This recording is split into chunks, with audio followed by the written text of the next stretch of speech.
Alright, so I figured I'd shoot a video on this flower that I planted. I had bought seeds for these some time back, and I'm not 100% sure if this is some kind of a sunflower family type of a plant or what's going on with it. But anyway, here's a view of it before it buds.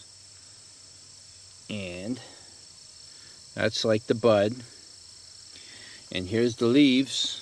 It's kind of laying over, so it's, it's all bent like that because it's laid down. We've been getting a lot of storms and everything lately, so it just knocks everything down. It's just literally reaping havoc in my garden. And I can't even walk through here. I literally got to start ripping this stuff out, even though I don't want to, because I want everything to go to seed at this point.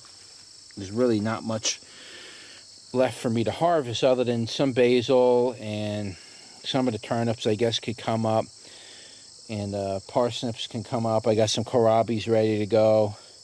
I could pick some kale and collard leaves, but for the most part I want things to go to seed so I could get fresh climatized seed for my area.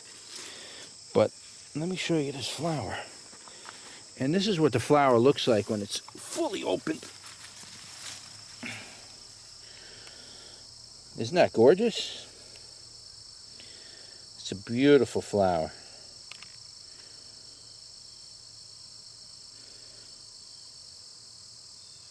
So the name of this flower is called, I don't know, you pronounce it. I don't know what that's called. Gaillardia? I don't know. That's what it's called. That's the tag for it. And I have a couple of them growing around the area, but that's one of the few flowers that came up. But yeah, I just figured I'd share that with you.